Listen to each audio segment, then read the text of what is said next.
Aujourd'hui, on va parler du plus beau jour de votre vie, le jour de votre mariage.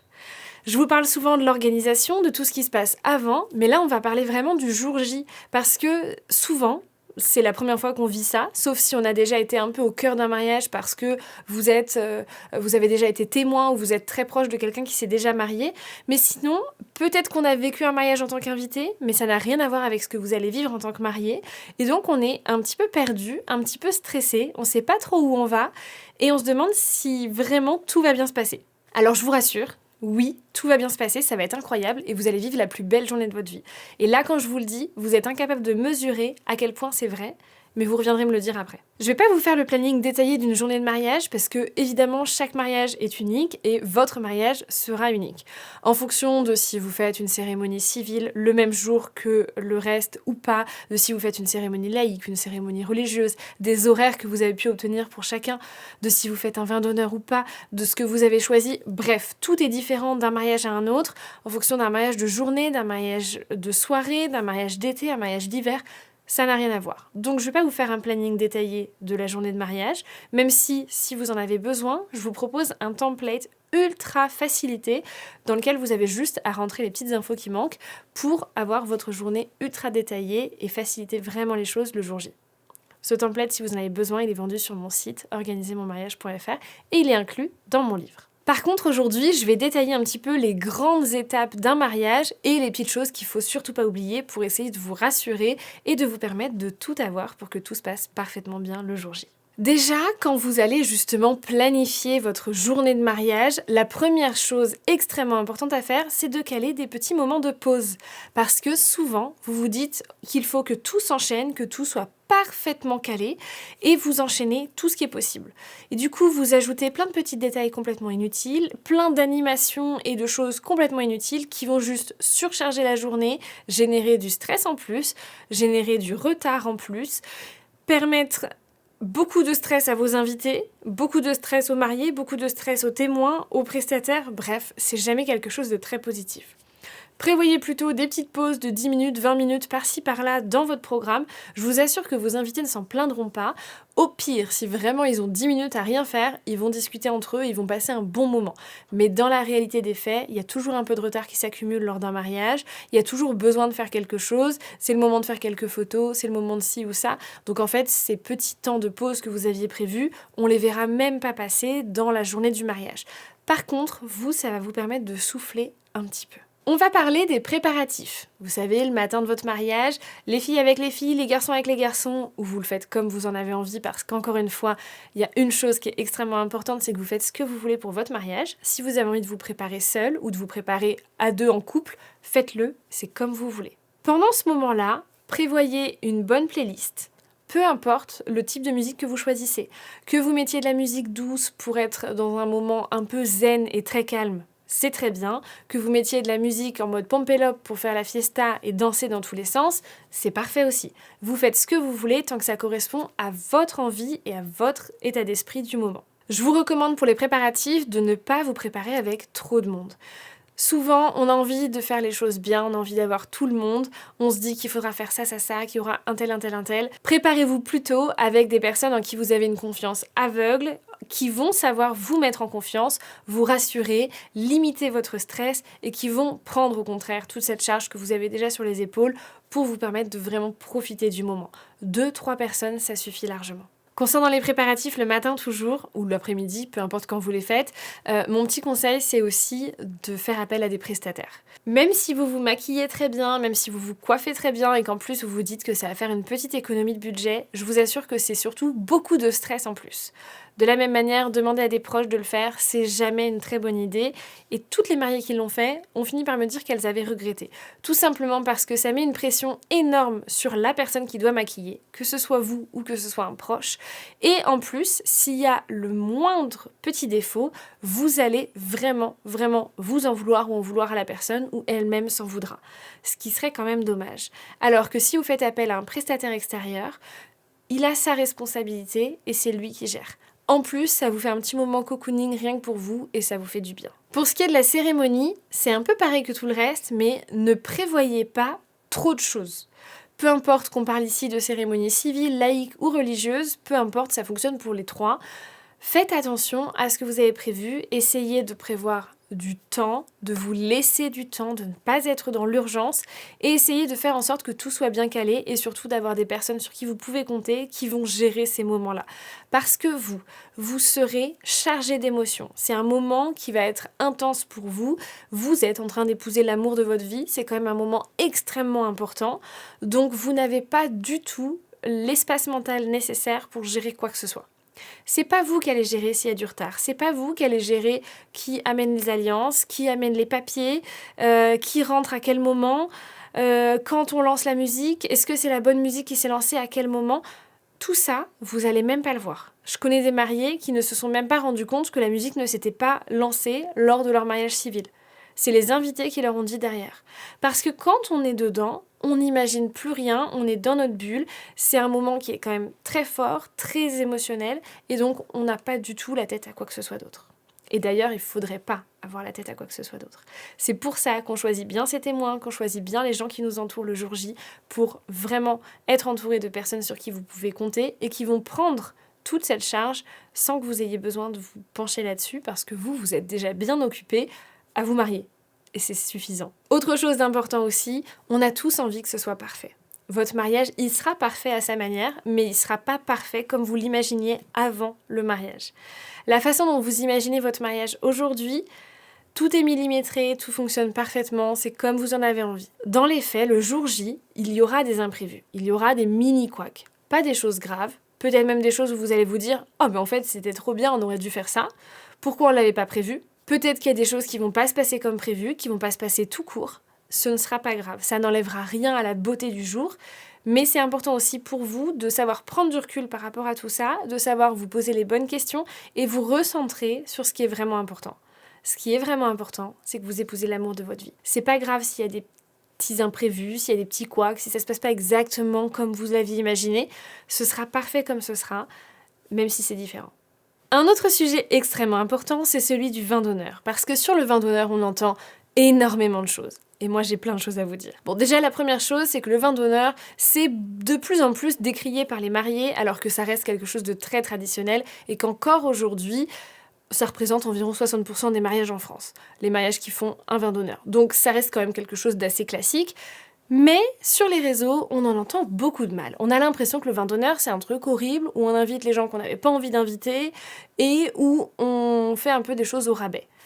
Dans la réalité des faits, ça n'a rien à voir. Le vin d'honneur, au contraire, c'est ce qui permet d'inviter encore plus de monde, et d'inviter en effet des gens qu'on n'aurait pas invités, parce que on n'aurait pas eu les moyens de les inviter. Faire un vin d'honneur, ça coûte plus cher que de ne pas faire de vin d'honneur. Faire un vin d'honneur, c'est inviter encore plus de monde, c'est faire plaisir à encore plus de gens et c'est partager encore plus son mariage. Vous n'êtes pas obligé de le faire, évidemment. Vous avez le droit de vouloir un mariage plus petit, plus intimiste, avec un plus petit budget. Vous faites ce que vous voulez, mais le vin d'honneur n'est pas quelque chose de négatif. Par contre, il y a une chose qui est très vraie lorsqu'on parle du vin d'honneur, c'est que, en effet, on n'en profite pas trop en tant que marié. Le vin d'honneur, c'est un moment qui passe très très vite, qui est très très court. En moyenne, il dure 2 heures, des fois 2 heures et demie, mais ça reste très court. Quand vous avez un vin d'honneur long de 3 heures, là, à la limite, vous pouvez commencer à en profiter un petit peu. Pourquoi on n'en profite pas ? Parce que, en fait, le vin d'honneur, c'est le moment où on commence à relâcher en tant que marié. Avant ça, il y a eu là où les cérémonies, ça y est, on est marié. C'était hyper intense, c'était beau, c'était fort, peut-être qu'il y a eu beaucoup d'émotions, peut-être même qu'il y a eu des larmes. On a eu beaucoup de stress pendant tous les mois qui ont précédé le mariage. Et là, ça y est. On est mariés, maintenant on profite. Donc il y a cette espèce de relâchement de la pression qui joue énormément sur la fatigue émotionnelle et mentale que vous ressentez à ce moment-là. Et donc forcément, tout paraît passer encore plus vite et tout paraît encore plus difficile. Au-delà de ça, lors du vin d'honneur, c'est le moment où tout le monde, mais tout le monde veut venir vous féliciter, trinquer avec vous, vous dire que votre robe est la plus belle du monde, que votre costume est le plus beau, que vous êtes les plus mignons du monde et qui vous souhaite tout le bonheur du monde. C'est adorable, c'est génial, tout le monde veut vous faire des photos, des câlins, des bisous. Tout le monde veut une photo avec vous devant le photographe, tout le monde veut une photo avec vous devant le photobooth, tout le monde veut faire un selfie avec son téléphone. Bref, vous êtes hyper accaparés par les invités. Et alors il suffit qu'il y ait pas mal d'invités à votre vin d'honneur et ça paraît tout de suite quelque chose d'énormissime. Ce qui est important, c'est de bien clarifier les choses pour essayer de ne pas perdre de temps et de pouvoir profiter de chaque instant. Mon petit conseil, c'est dans un premier temps de vous obliger à trinquer avec tout le monde. Ça vous permet de voir tout le monde, de remercier tout le monde d'être présent, de remercier tout le monde pour les félicitations, etc. Et ensuite, une fois qu'on a trinqué avec tout le monde, là, on fera des photos. Pour la liste des photos, justement, qui souvent se fait pendant le vin d'honneur, vraiment, je vous invite à faire une liste ultra détaillée. Alors, si vous en avez besoin, dans mon livre, il y a une liste ultra détaillée. Vous avez juste à remplir et cocher les cases qu'il vous faut. Donc, c'est facile. Plus les choses sont cadrées, moins vous allez y passer de temps parce que ça, c'est pareil. C'est un moment qui est quand même souvent un peu détesté des mariés. Le moment de faire les photos pendant le vin d'honneur. On a un peu l'impression qu'on est Mickey et Minnie à Walt Disney et que les gens passent, font une photo, repartent, reviennent, font une photo, repartent. Vous ne bougez pas, vous avez le même sourire figé sur toutes les photos, la même position sur toutes les photos et vous passez pas un super moment. Alors que c'est votre mariage. Donc pour éviter ça, on essaie d'avoir une liste ultra précise, on fait vite, on évite d'avoir des milliers de photos, on organise correctement les choses, il y a une personne qui appelle au micro pour les prochaines photos, il y a une personne qui s'assure que les gens soient bien placés, il y a le photographe, il est au taquet, il connaît la liste des photos, il sait dans quelle ordre ça se fait, tout va bien, tout va vite, en 1 demi-heure maximum, c'est terminé. Il y a autre chose qu'on entend souvent sur le vin d'honneur et c'est très vrai, donc faites-y attention. On dit souvent que les mariés ne mangent pas lors du vin d'honneur. Et c'est un peu vrai. Pourquoi ? Parce que ça passe très vite, parce qu'on est occupé à discuter avec tout le monde, à trinquer avec tout le monde, à faire des photos avec tout le monde, et qu'en fait on n'a pas le temps de voir le buffet. Pourtant, on a passé du temps à choisir ce qu'on allait manger. Mon petit conseil, c'est de missionner quelqu'un, peu importe qui. Alors moi, c'était la petite cousine de mon mari, mais c'était super chouette, elle était adorable. Mais peu importe qui, ça peut être une demoiselle d'honneur, un ami, la famille, un témoin. Bon, les témoins en général, ils courent déjà un peu partout, mais admettons, qui vous voulez, qui va s'assurer que vous mangez, vous buvez. Et pas que de l'alcool. Un petit verre d'eau à proximité régulièrement, c'est très bien. Mais surtout, assurez-vous de manger. Alors, il y a aussi des traiteurs qui vont s'assurer de toujours vous amener une assiette pour que vous ayez un petit truc à grignoter. C'est super, mais vraiment, mon petit conseil, c'est vraiment de donner cette mission à quelqu'un pour que vous assurez de manger. Après, paniquez pas parce que pendant le vin d'honneur, vous mangez pas grand-chose, mais vous inquiétez pas, pendant le reste de la soirée, là, vous aurez tout le temps de manger. Après le vin d'honneur, il y a autre chose qui va s'inclure entre, en général, le vin d'honneur et la soirée. Et c'est quelque chose que je vous recommande de faire à ce moment-là, mais que vous pouvez faire à d'autres moments de la journée, c'est la séance photo de couple. Donc là, c'est vraiment non pas les photos avec vos invités, mais les photos à deux. Pourquoi je vous recommande de les faire entre le vin d'honneur et la soirée ? Tout simplement parce que, en termes de timing, c'est le meilleur moment. Vos invités sont en train de partir pour ceux qui n'étaient pas conviés à la soirée, d'aller dans la salle de réception pour ceux qui sont conviés à la soirée, donc ils sont tous occupés. Vous êtes un peu de côté parce que si vous restez avec eux, ils vont pas bouger, donc en fait, il faut vous mettre un peu à l'écart. En même temps, ça vous permet de souffler un petit peu. En même temps, si vous vous mariez en été, c'est le meilleur moment, c'est là où il y a la meilleure lumière, c'est magnifique, c'est incroyable. Dans tous les cas, pour moi, il est super important de prévoir cette séance photo à deux le jour du mariage. Peu importe que vous l'ayez faite plus tôt, plus tard dans la journée, ce qui est important, c'est d'avoir ce moment-là à deux dans votre bulle le jour du mariage. Prévoyez ce moment où vous n'êtes que tous les deux. Alors il y aura peut-être le photographe, le vidéaste, mais s'ils sont bons, vous n'allez même pas les voir. Mais par contre, vous vous retrouvez à deux. Et prévoyez d'ailleurs tout au long de votre journée des petits moments où vous êtes tous les deux. 2 minutes par-ci, 2 minutes par-là. Il n'y a pas besoin de beaucoup. Mais un petit moment pour se découvrir, un petit moment pour se faire un bisou et se dire je t'aime, un petit moment pour se rappeler que waouh, c'est incroyable ce qu'on est en train de vivre. Un petit moment pour faire des photos, un petit moment pour dire mais t'as vu, il y a un tel, t'as vu ça, peu importe, mais prévoyez des petits moments à deux, c'est super important. Et cette séance photo, elle est vraiment extrêmement importante. Déjà parce qu'elle va marquer le moment, elle va sceller l'instant, et puis aussi parce que vous vous retrouvez à deux. Et faut pas oublier que même si vous avez choisi de vous marier entouré de tous les gens que vous aimez, vous vous êtes mariés à deux. Et les deux personnes les plus importantes ce jour-là, c'est vous. Donc remettez-vous au centre, même le temps de quelques minutes pour faire quelques photos. Si on continue dans le déroulé du mariage, on arrive sur le repas, la soirée, et donc là, en fait, vous gérez plus grand-chose à ce moment-là.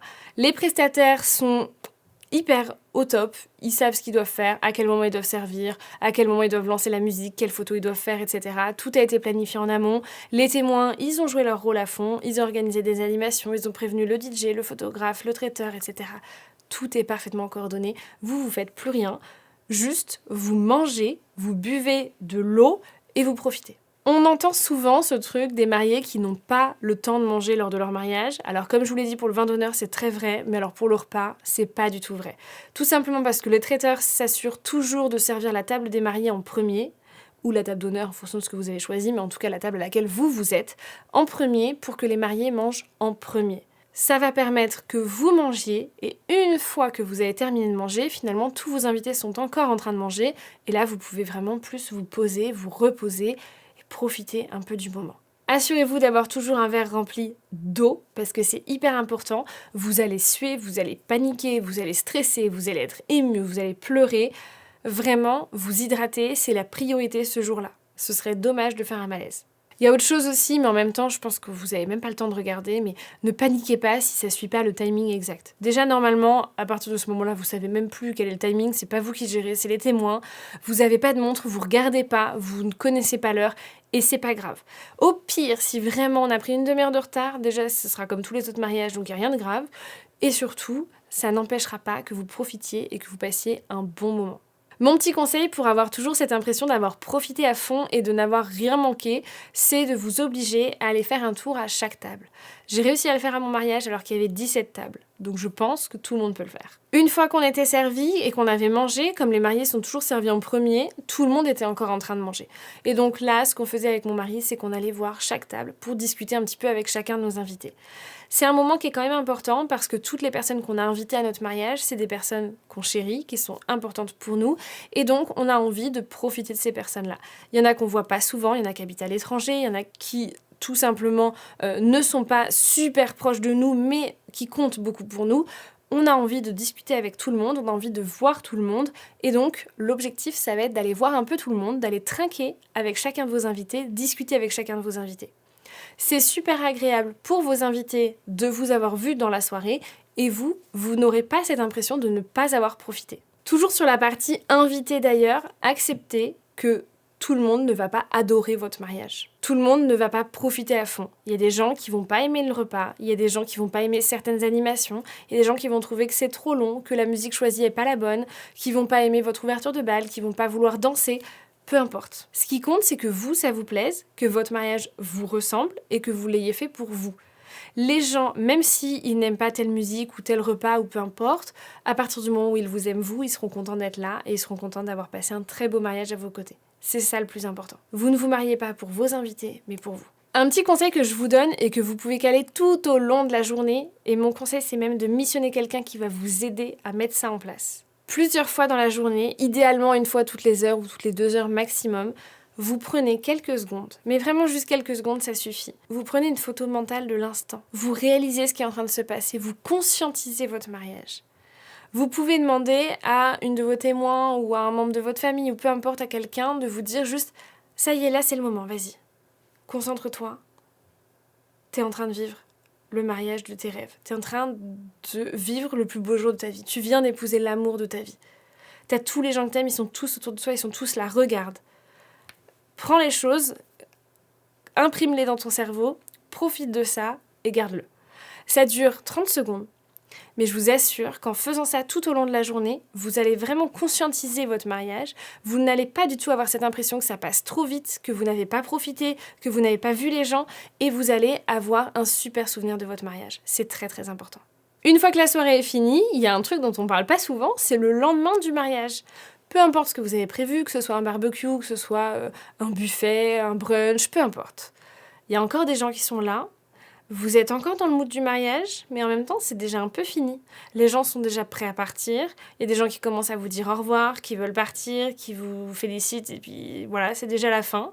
Ça passe très très vite. Il y a le contre-coup, il y a la fatigue physique, émotionnelle, c'est intense, c'est beaucoup, et là, c'est dur. Là, c'est très dur. Moi, le lendemain de mon mariage, je pleurais à chaque fois que quelqu'un voulait me dire au revoir. Et je suppliais les gens de rester pour que ça continue. Alors que mon mariage a duré 4 jours, alors vous imaginez. C'est un moment qui est vraiment difficile parce qu'il y a tout le contre-coup émotionnel. C'est complètement normal. Vous avez le droit de pleurer, vous avez le droit de dire aux gens que vous n'avez pas envie qu'ils partent, vous avez le droit d'être triste, vous avez parfaitement le droit. Mais c'est bien d'y être préparé. Sachez que le lendemain du mariage, c'est pas forcément le moment le plus facile parce qu'en fait, on a un peu l'impression que tout est fini. En même temps, on a encore envie de profiter parce qu'on se dit qu'il faut profiter parce que tout le monde est encore là. C'est pas un moment forcément facile, mais c'est un beau moment à passer parce qu'en même temps, il y a plus de stress, il y a plus rien à gérer et on profite juste, on kiffe juste. Alors mon petit conseil, c'est quand même d'avoir des gens qui gèrent. Parce que, en fait, le jour J, vous avez tous vos prestataires. Donc là, c'est facile, vous vous reposez sur eux, c'est leur métier, c'est super. Le lendemain du mariage, si vous n'avez demandé d'aide à personne et que vous n'avez pas donné des rôles très précis à des gens, qui va faire tout ça ? Vous-même. Et si vous saviez le nombre de mariés qui sont déçus et qui me disent « J'ai détesté le lendemain de mon mariage, j'ai pas du tout profité parce que aucun de mes proches ne m'a aidé, parce que tout le monde s'est dit « Tranquille, le mariage il est fini, maintenant on profite », le problème c'est que les 2 personnes qui ne profitent pas, ce sont les mariés s'ils doivent tout gérer. Donc non, votre mariage il dure jusqu'à la fin. Donc jusqu'à la fin, vous êtes les priorités et vous ne faites rien. Vous êtes les privilégiés, vous êtes les stars du moment. Personne ne vous oblige à faire quoi que ce soit et vous donnez ces rôles à des gens dans votre entourage. Ou vous prenez des prestataires. En bref, vous vous apprêtez à vivre la plus belle journée de votre vie, ça va être absolument incroyable. Si vous deviez vraiment retenir quelques petites choses, vous déléguez un maximum de choses pour profiter. D'accord ? Peu importe à qui. Vos prestataires, vos témoins, vos familles, vos demoiselles d'honneur, peu importe. Mais déléguez un maximum de choses pour profiter à fond. Deuxième chose, prenez des vrais moments de qualité avec votre mari ou votre femme. Peu importe la durée, peu importe que ce soit 5 minutes par-ci, 5 minutes par-là, essayez de prévoir dans votre journée des tout petits moments où vous vous retrouvez que tous les deux. C'est super important et ça va vous faire du bien. Troisième chose, on pense à manger et à boire et à dédier quelqu'un à ça qui s'assure que vous mangiez et que vous buviez. Pareil pour aller aux toilettes, c'est important, on n'en a pas parlé, mais pensez à aller faire pipi de temps en temps. Quatrième chose, on essaie de profiter de tout le monde. On essaie de voir un maximum de monde, de trinquer avec tout le monde, d'aller discuter avec tout le monde pour pas avoir cette impression qu'on n'a pas vu nos invités le jour de notre mariage. Cinquième chose, on conscientise le moment. Parce qu'on est quand même en train de vivre la plus belle journée de notre vie, ce serait dommage qu'elle passe trop vite et qu'on n'ait même pas le temps de comprendre qu'on l'a vécue. Donc, on se pose, on conscientise, on réalise qu'on est en train de vivre et on profite. Avec ça, ça devrait vraiment vous aider à passer une belle journée de mariage. J'espère en tout cas que ça vous aidera et que vous reviendrez me raconter dans les épisodes de Mariés sans filtre, votre mariage de rêve.